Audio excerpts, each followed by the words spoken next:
Друзья, всем привет! Это Таниколада. В крайнее время под своими видео я все чаще замечаю комментарии о мотивации, и многим, увы, ее не хватает.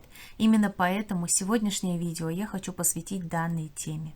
У начинающих мастеров или у тех, кто еще не пробовал себя в этом деле, возникает вопрос, а стоит ли тратить свое время? Стоит ли тратить средства на покупку материалов, ведь они не бесплатные? Однозначного ответа я вам не дам, но расскажу историю своего творческого пути, и, возможно, кого-то это замотивирует. Изначально я начинала заниматься украшениями из ювелирной смолы. Заливала формы, делала серьги, подвески и прочие украшения. Те из вас, кто подписан на меня в Инстаграме или кто смотрит все мои видео на Ютубе, видели, что это за украшения. Кстати, оставлю подсказочку на эти видео и оставлю ссылку в описании. К плетению из проволоки и бусин я пришла, если можно так сказать, случайно. Этим видом творчества занималась моя подруга. Вот, собственно, откуда я вообще и узнала о таких украшениях. В какой-то момент, занимаясь смолой, я подумала, что было бы интересно совместить украшения из смолы с проволокой, и такие украшения позже я пробовала сделать, но и без бусин, конечно, не обошлось. Я попробовала сделать свое первое украшение из проволоки в начале 2011 года. Честно скажу, что ни у кого я не училась, просто смотрела на фотографии готовых украшений моей подруги. Когда я спросила у нее, как ты это делаешь, ответ был довольно кратким. Берешь проволоку и крутишь. Кстати, моя подруга уже давно забросила это дело, а меня оно сильно поглотило. Так и начался мой творческий путь. По незнанию я купила в магазине проволоку толщиной 0,5 мм. Тогда я испугалась брать более тонкую, потому что мне казалось, что она сломается. Купила пару видов дешевых пластиковых бусин, принесла все домой и села за дело. Потратила на это весь вечер. Кто смотрел мое видео «13 фишек плетения», тот уже слышал, что та самая проволока 0,5 мм стала просто моим страданием. На самом деле она была довольно толстой, твердой, и мои руки, еще не привыкшие, из-за нее очень болели где-то через полчаса моих экспериментов.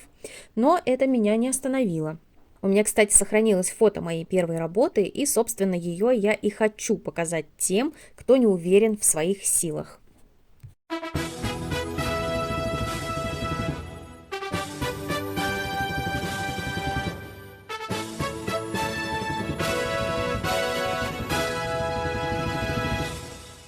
Да, тогда я смогла скрутить вот это чудо чудесное, Редкостная жуть. но мне в тот момент казалось, что могло быть и хуже. И на следующий день я продолжила плетение, сделав уже комплект, веточку и серьги. Собственно, фото прилагается. Страшно смотреть на это сейчас, ну и в целом тогда еще я довольно быстро поняла, что это та еще жуть. 4 дня подряд я плела украшения. Вот эти я сделала на 3-й день, вот эти на 4-й. Мне кажется, что заметен некий прогресс, но это, конечно, очень далеко от идеала. Как я начала понимать уже в процессе, в этом деле есть огромное количество нюансов, которые влияют на качество и на внешний вид украшений. Но понять все и сразу просто невозможно. Для этого требуется много времени, опыта и наработка навыков. Лично для меня этот процесс стал некой медитацией. Мне очень понравилось крутить проволоку, и меня это, честно говоря, очень успокаивало и успокаивает по сей день. С того самого дня по сегодня вы себе даже не представляете, сколько я сделала украшений. Конечно, я смогла вывести для себя определенные правила, которые помогают в изготовлении украшений, и на этом канале, собственно, я и делюсь своими знаниями, основанными на большом личном опыте. В частности, я хочу донести своим зрителям и начинающим мастерам, что главное в подобных украшениях – это не материалы, а мастерство. Совершенно неважно, какая у вас проволока, ювелирная или медная, кристаллы Сваровски у вас или стеклянные бусины. Если украшение сделано некачественно, оно не будет красивым, из чего бы оно ни было.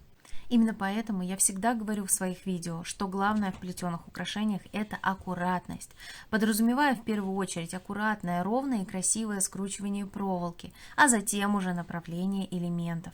А материалы – это уже где-то там, на 3-м месте. И сегодня я решила показать вам свой проделанный путь от того самого корявого украшения в кавычках, до того, что я могу сделать сегодня. И вывод в данном случае такой. Если вы любите делать что-то руками, если вы усидчивы, если подобные дела вас успокаивают и помогают расставить мысли по местам, даже если вы сейчас не уверены в своих силах, попробуйте. Как я уже много раз говорила в своих видео, не нужно бежать за дорогими материалами в самом начале.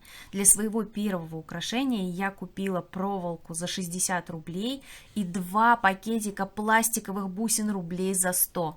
Обычных дешевых пластиковых бусин.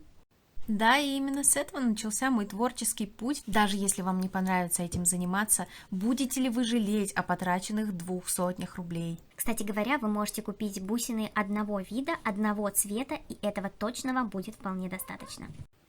Если вы хотите войти в это дело, думая, что здесь крутятся миллионы рублей заработка, или хотите заниматься этим только ради денег, Таких людей я тоже встречала. вам точно не сюда. Любое дело, которым вы занимаетесь, нужно любить. А в деле, которое вы любите, вы не сможете быть плохим мастером. Друзья, я очень надеюсь, что это видео хоть чуточку вас замотивировало, если вы в чем-то сомневались. Напишите, пожалуйста, в комментариях, пробовали ли вы Пробовали ли вы? делать украшения из бусин и проволоки сами? Понравилось ли вам это? Насколько это было для вас легко или сложно? Насколько это дело вообще вам близко? Может быть, вы никогда не занимались вообще рукоделием?